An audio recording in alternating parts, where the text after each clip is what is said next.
There was once a man who dropped out of college and decided that he could make a difference in the world. Would you expect that man to have created one of the most well-known and profitable companies in the entire world?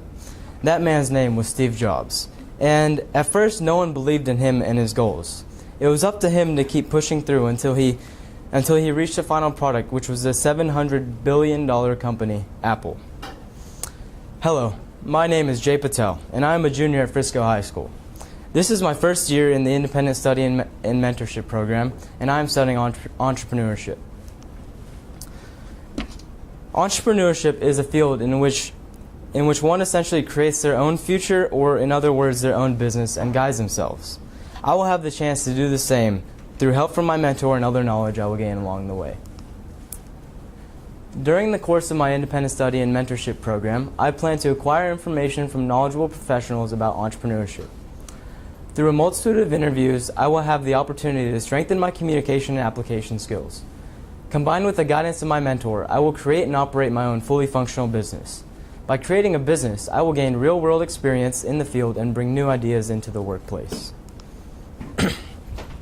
With entrepreneurship, there are no age requirements or degree needed in order to pursue this field.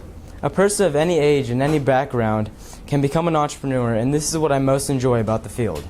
Next, there is unlimited potential. What I mean by that is there's nothing stopping a person from making a vast amount of money. There's no salary cap, and it's up to the person and how hard they're willing to work to find out their true potential. Also, entrepreneurship creates jobs. Through creating a business, one is opening up jobs for other people and therefore benefiting the economy greatly. With this comes responsibility as the person is influencing another's work life. Lastly, there's the option to create your own work hours. It is up to an entrepreneur to decide how long he or she would like to work each and every day. From my research, I have found that successful entrepreneurs have had to work very hard in the beginning stages of the business, but had it easier as time moves on. My next slide is consisted of the main points I've taken away from articles and research assessments I have completed.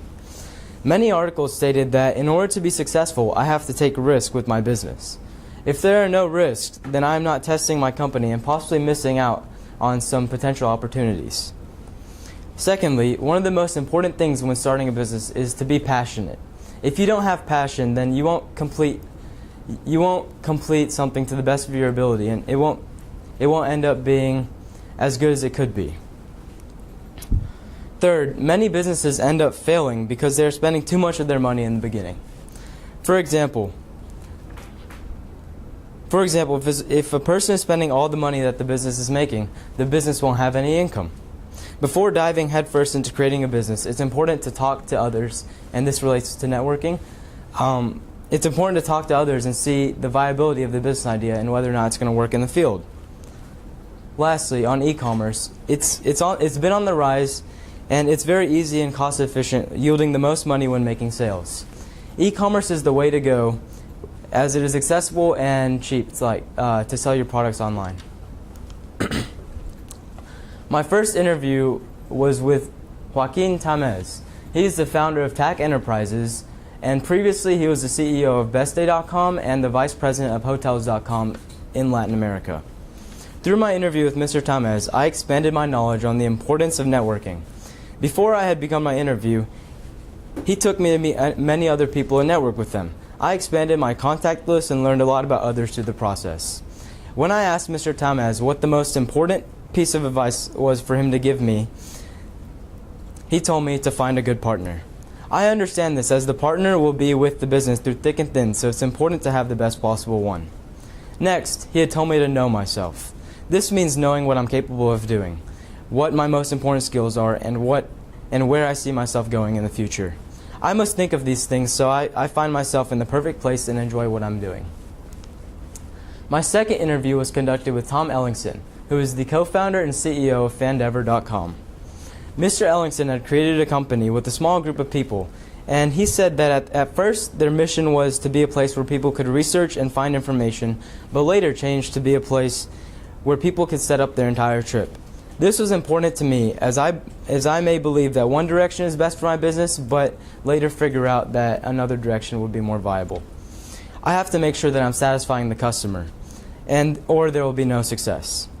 Throughout my interview, I learned where I could advertise my product. I can do it through Google or other online sites like social media or something because it's very affordable, and I would be able to reach a wide market. From this interview, the last thing I have learned was to jump in and just do it. If I'm hesitant, the business will never launch, and I will never be able to test out my product or idea. My third interview was conducted with Sean Scott, who is the CEO of Venue Center. He is the founder of Hack the Future and the founder of Mission Control Room. Mr. Scott stressed some of the same points that Mr. Ellingson had stressed. He said to advertise online as it is very cheap and to not be hesitant. A new idea he expressed to me was to surround myself with others that can help. This is important with entrepreneurship because there's so much a person has to know. They have to know all parts of making a business, which includes finance, accounting, marketing, and more. If there is trouble along the way, it's important to seek help.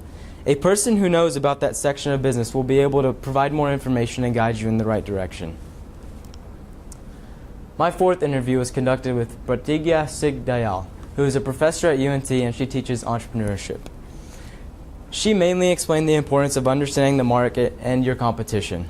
Before launching a business, one must know of all the competitors as well as who the business is going to target.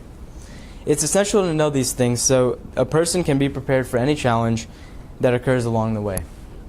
Professor Singh Dayal has also said some things that I've covered previously, such as the importance of having the necessary skills and commitment. My fifth interview was conducted with Bob Kerr. He is the owner and CEO of Kerr Technologies. Mr. Kerr started up by finding a niche in the market. He exploited this niche and turned it into a successful company.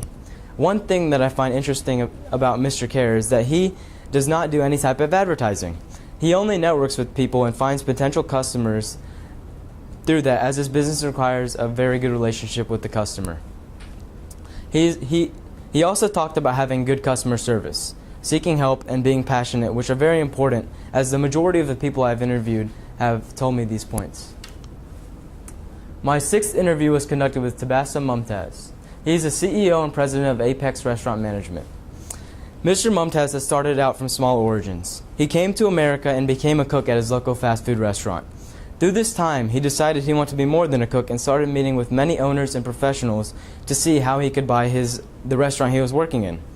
Within 15 years, he now owns over 400 restaurants, and none of this could have been possible without hard work. He had a goal and a plan, and he told me it was important to stick to that plan. I must ensure that I will not defer from the plan or else it could limit my success. Next, he told me that not every deal will be mine. That means that I should not take a bite for every offer that comes to me. I must see if I'm actually going to benefit from this and whether it's the right option. Only then can I proceed. Mr. Meek is my mentor for the ISM program. He is the CEO of Meek Industries, and I knew I wanted to choose him because of the immense knowledge he carried and the experience that he had in entrepreneurship. I learned a large amount of things throughout the interview, and will continue to expand my knowledge and continue to expand my knowledge through my mentorship with him.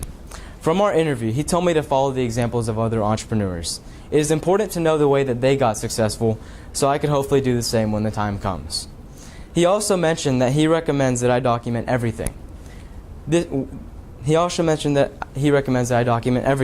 With this, there will be no confusion, and there will be proof when something happens to go wrong. Furthermore, he had told me to always be making the best use of my time. He shared a story with me that I found particularly interesting.